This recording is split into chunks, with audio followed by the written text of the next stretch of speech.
Like, it take a real motherfucker to get sober. Entrepreneurship is a mindset. It's not necessarily what you do. Because I promise you, if you're doing it for the right reasons, you will be okay.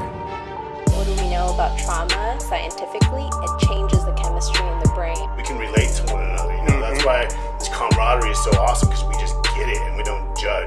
You can't fight new battles with old tactics. Your thoughts become your words become your actions become your character becomes your destiny.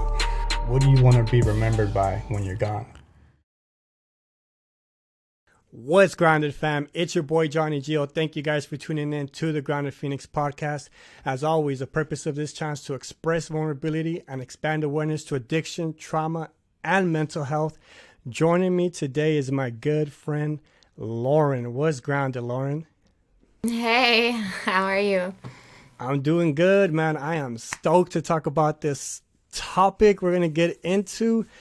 For the most part, as you're aware, you know, we really dive into trauma. We talk about addiction and people share their stories, but we're going to switch it up a bit right here because I know for me, a big part of like my growth and like just self-development has really come from understanding the feminine and masculine polarity. And that's what we're going to get into today. You know, we have our own opinions about it. I know you commented on a couple of episodes ago that you said something about, you know, how your opinion about like how men look at what women want in a man, and you were like, no, that's not true. So like, we're going to dive into that.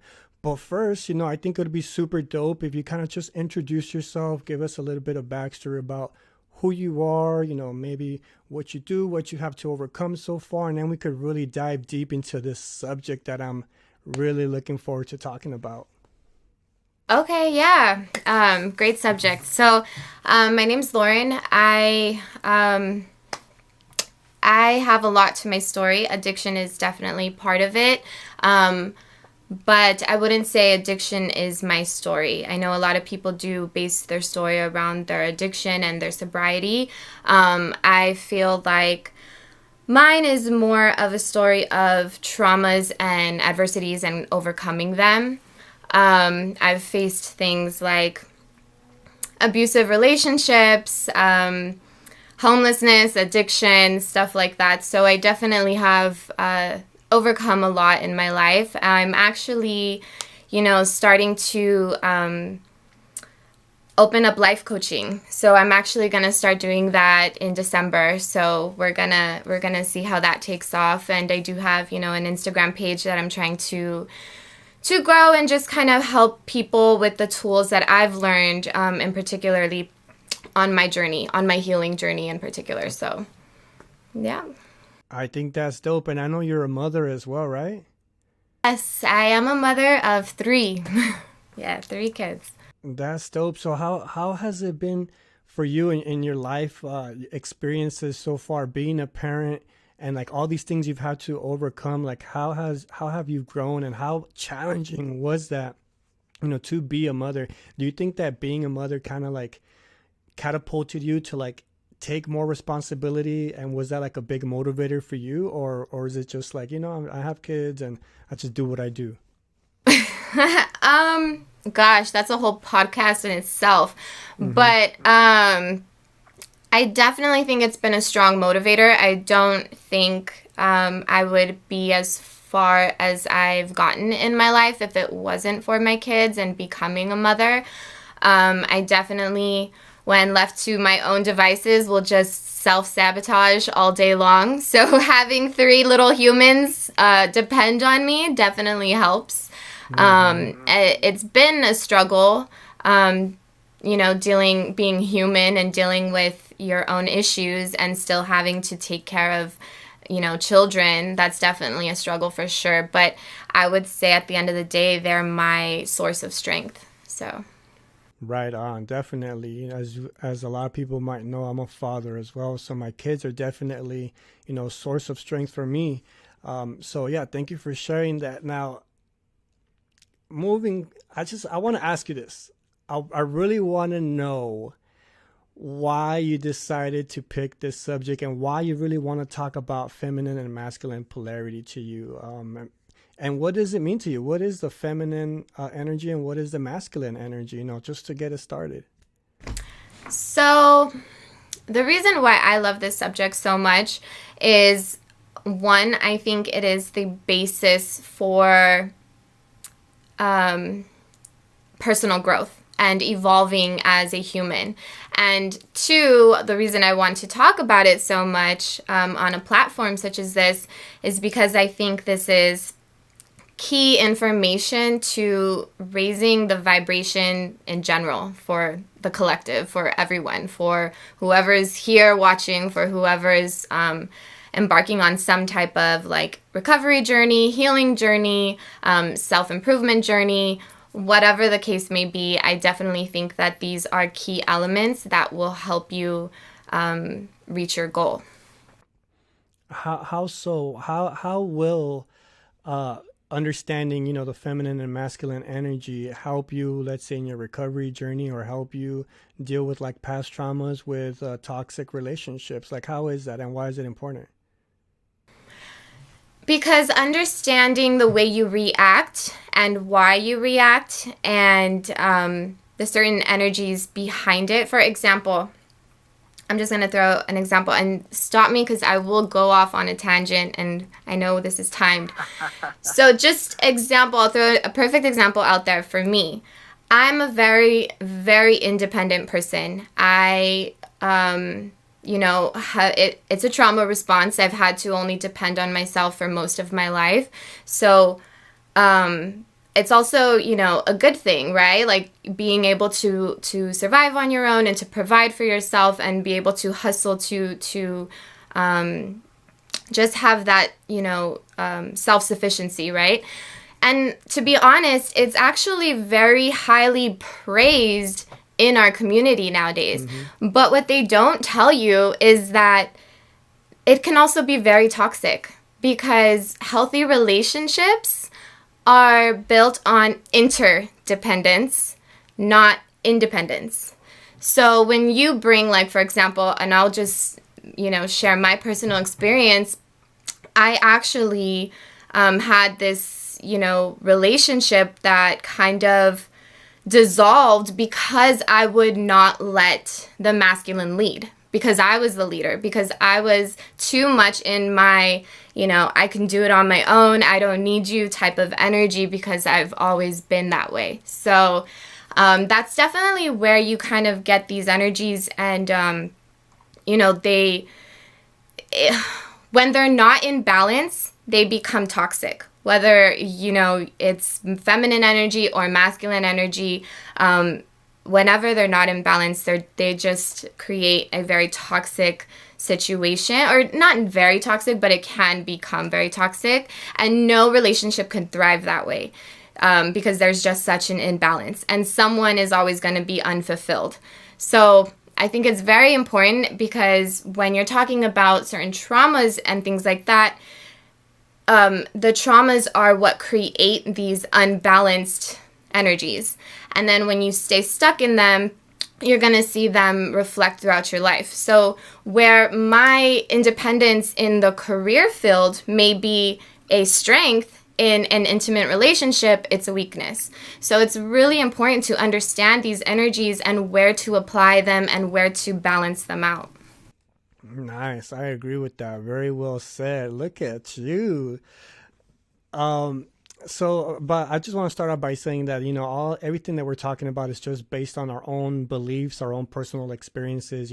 Take it with a grain of salt, just because, if it doesn't apply to you, then that's okay. Everybody has to go through their own journeys and understand what's true to them.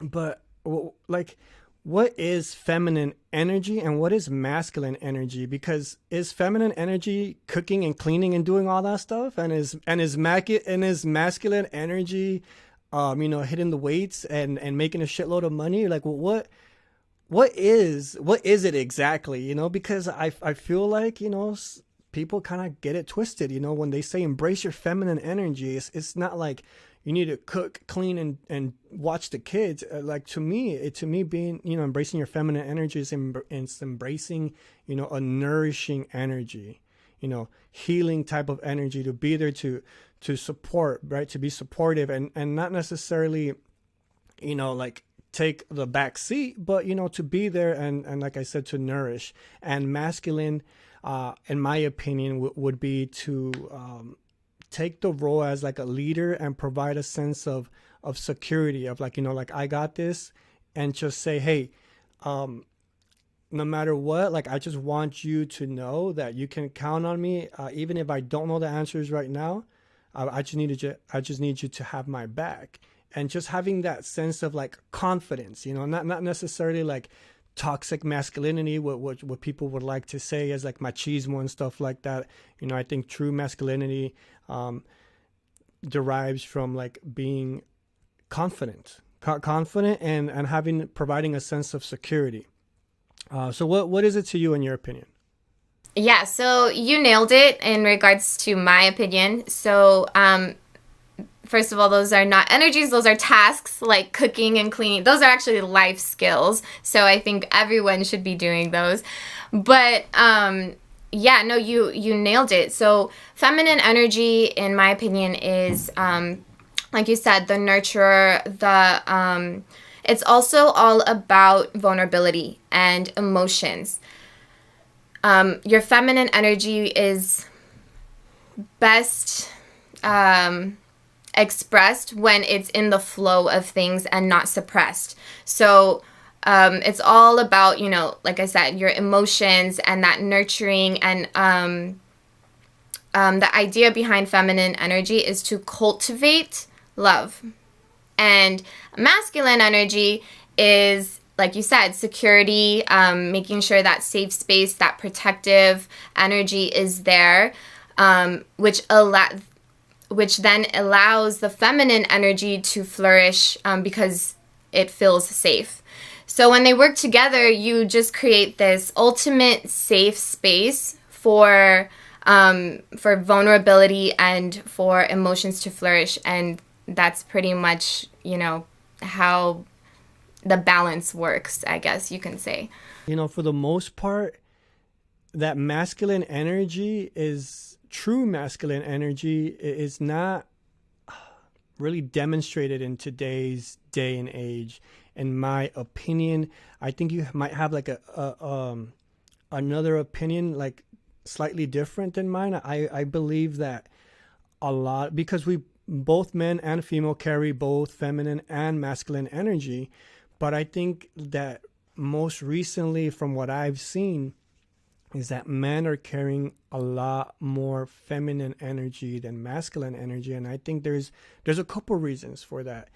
And the first reason being is that I think that, you know, we grew up in for the most part, like if you're Latino, Black, or actually any race, it doesn't really matter your race.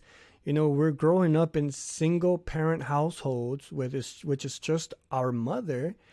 And we are embracing that energy, and we are looking at the woman to be the leader. We're looking at the woman to take decisions for us.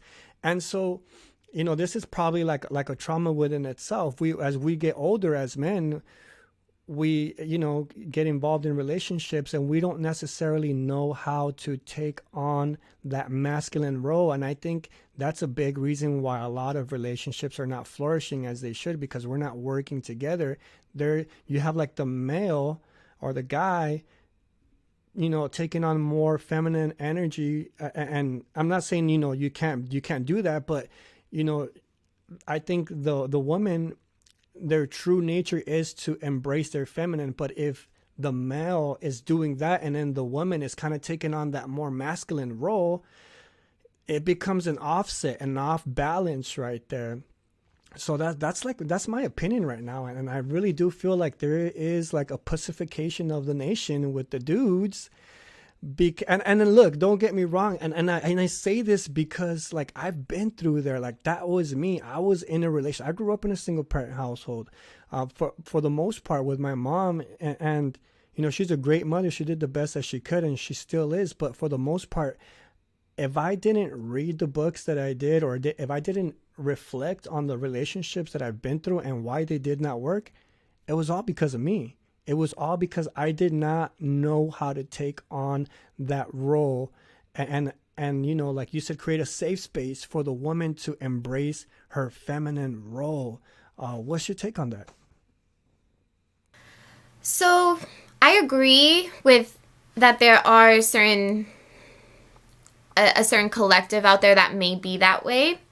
But my experience is the opposite. Even with males who have grown up in single mom households, you know, people who have grown up with without a father figure, or more specifically, without any healthy male role model in their life.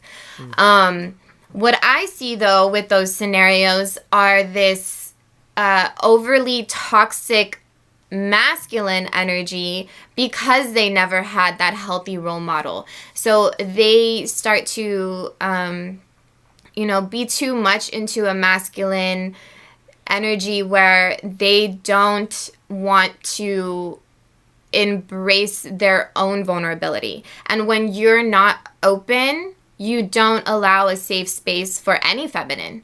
When you cannot be open with yourself, there's no way a feminine is going to ever feel safe with you, period. So I think that's kind of the take that I take on it, just from my experience, what I have seen.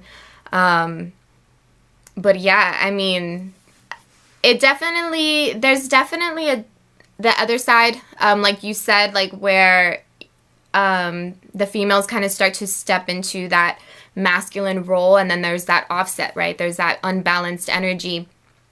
And it's funny because I watched a video a couple days ago talking about why women should never pursue a man, and it just reminded me, because you said that, because when you pursue, or I don't want to say pursue, because it's okay, I think, in my opinion, to show interest, right, first. Yeah. But to continue pursuing, like the whole like chase and court and date someone, right?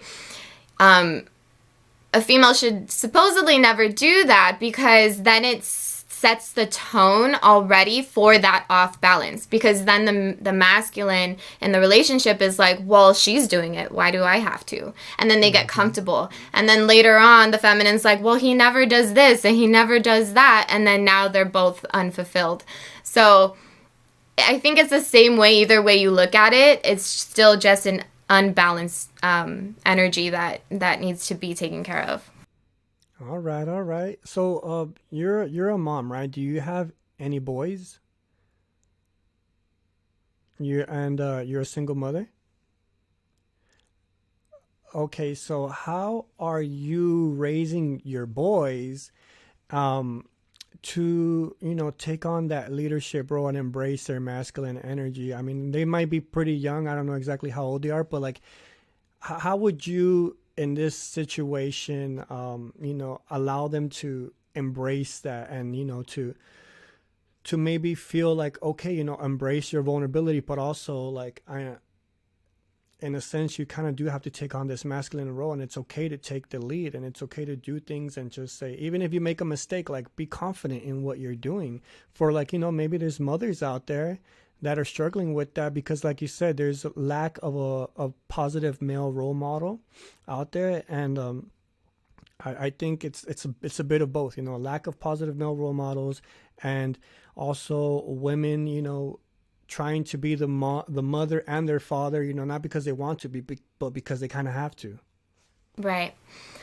That's a great question. So my youngest is only 5, so I'm not really there with him, but I do have a 14-year-old. So I don't think we're too much there yet, just because my 14-year-old, I'm trying to just get him out of his social anxiety. Like he won't even interact with people at this point.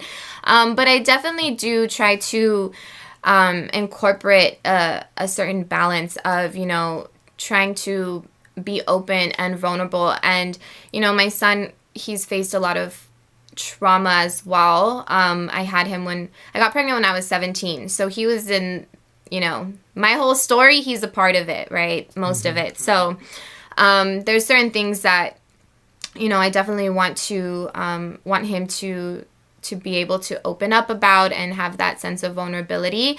But then I think to portray more of a masculine energy, that's all about like your action oriented energy, right? That's all about the taking action and making sure that you're the one to set the tone and stuff like that. So I think that it's mainly kind of doing literally actions, like having them do things, like whether it's having them do a set schedule of like chores or giving them responsibilities. Teaching them responsibility at a young age, I think, is huge to pave the way into that foundation of being able to hold themselves accountable to have responsibility. Because if they don't have that, then they're never going to be able to lead. You need to have some kind of ownership and accountability of responsibility to be able to lead. So incorporating things like that, again, he just turned 14, so I'm still, in the newer stages of that, but that's definitely something I tried to start, I would say, in middle school. Right on. Very well said. I think just to add to that, getting them involved or having like a friend that's a positive male role model, just, having them kick it and just chop it up for a bit. And I mean, even if he doesn't interact or if your kid doesn't really interact or talk too much, but just have them watching how this guy moves and how he does things and how he carries himself, I think can also go a long way. I know for me, a part of the reason why I feel like I really started to pick up on things or had an idea of how I should be acting is because a sense of me started picking up memories and traits from when I was playing sports. And coaches I would listen to and the way they would talk to me and how I had to perform in the basketball court and lead and work with others and kind of know my place and carry myself in that way. So I think that sports definitely helps a kid not only, be fit and get healthy and play sports and talk to other kids, but get an idea of what a positive male role model may look like, and also for them to pick up on certain traits when it comes to being a leader or looking at a leader. In this case, they may not be the leader, but let's say the other kid knows how to lead and he could kick it with somebody that's like, oh, I'm taking notes, like subconsciously we pick up on things like that, right? So I totally agree. Sports are really great. I tried to push him to do football, but it didn't go so well, so we'll keep trying. That's cool. And to be honest, sports, like, it doesn't even have to be physical sports. Like, it could even be anywhere where they're competitive. And it could be like, maybe like a music class where they're learning to play an instrument, or they're just with somebody that, knows how to play an instrument. And, if try to pick a guy so that they can learn from a male. So they're like, oh, okay, like this guy's pretty cool. Or maybe even like chess, or sometimes, I mean, I hate to say it, but fucking video games. There's fucking money to be made. People are professional gamers, and even though like I'm not a fan of it, like it's the truth, that's the direction, the future is going to, which is in games, and best to get them in games that are like more productive and informational in terms of like life skills and not just Fortnite type of stuff. but you get what I'm saying, right? I want to ask you this, in your past, in your previous relationships, like, what is the one thing you've taken away from the most, and you've reflected on yourself in regards to like, hey, you know what, like I noticed this about myself that I think it's time for a change, because it wasn't probably on them, it was on me. I don't mean to put you on blast, but we gotta we're gonna put you on blast. Just did. Yeah, no, I'm definitely the type of person that likes to analyze, mistakes, to learn from them and to better and not repeat the same mistake, right? Like I want to learn from whatever failures or whatever experiences that didn't have my desired outcome, right? So I definitely would say the relationship where I was very much in my like toxic feminine energy and overly masculated energy, I guess, because I did things. So just to give you some background, I spent almost all of my life with the father of my kids. I've met him when I was 15 and I left him when I was 30. So I spent a long time being the one to always have to step up and do things, and it was almost like I was a single mom the whole entire time, basically. So when I left him and I was in this new relationship, I was very I didn't know how to work with somebody. I didn't know how to it was like me over here and you over there. Like you do your thing, I do my thing. And one of the things that I can honestly say that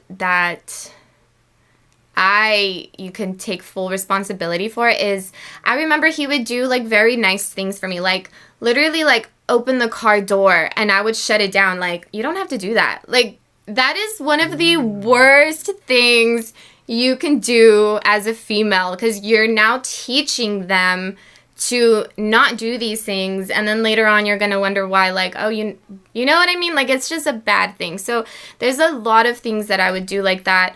Every time he would try to help me out with something, I'd be like, oh, thanks, but you didn't have to. Or like, I would just always, like, instead of just being so grateful and like showing appreciation, I would always just be like, well, you didn't have, like, yeah, just bad. Wow. It was bad. And it took me, I really had to dig deep and understand that those were a trauma response, but at the same time, I had to hold myself accountable for that. So that was rough.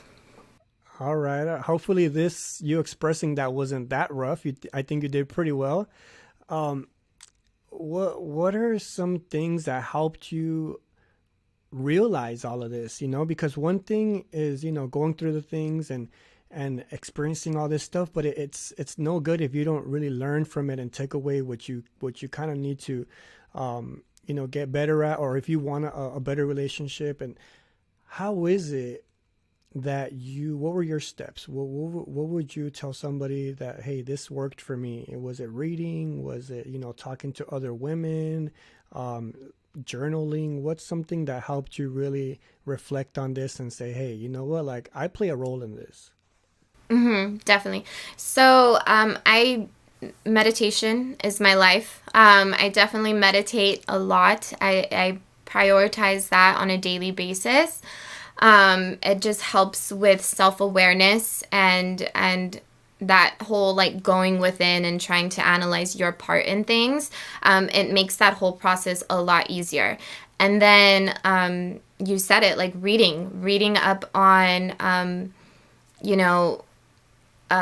healthy relationships and, things, reading up on like certain traumas and understanding the energy, going back to masculine and feminine energy and how it works and how it's so crucial for it to be balanced in order to promote a healthy environment, not just in relationships, but within yourself and within your own life. For example, if you are too much in your feminine energy, you can be, say you have a goal, right? Say you have a dream. And if you're too much in your feminine energy, all you're going to do is sit around daydreaming all day. Like, oh, this is going to be so awesome when I do this, when I do that, when I do this, when I do that, when I have these goals. But there's no masculine energy to back it up. There's no action. So you're never going to get anywhere with that goal. You have to have equal dream, right? Equal emotion, equal passion behind it with equal action, which is your masculine energy. So it's very crucial to understand where these energies come from and what they entail, and to make sure that they're balanced. So just education, just there's so many resources out there, and just kind of finding which one works for you, and then understanding and digging deeper. Nice. I love the way you put that. Before I let you go, what is a book or a resource that you would definitely recommend to somebody that, if they're having problems understanding the feminine and masculine energy, like what is something you recommend for them to read up on, or somebody to follow on Instagram, or anything like that? Well, I love The Way of the Superior Man. That's an amazing book, so I highly recommend that one. Jay Shetty. Look into Jay Shetty. He's really good about those types of things. And there's another person on Instagram, The Love Drive, Sean Galanos. I can't say his name, but his Instagram is The Love Drive. So that's a really good source as well. Yeah, I think that's pretty much it. Unless you want some spiritual pages, then find me and hit me up, and I'll shoot those over. I'll never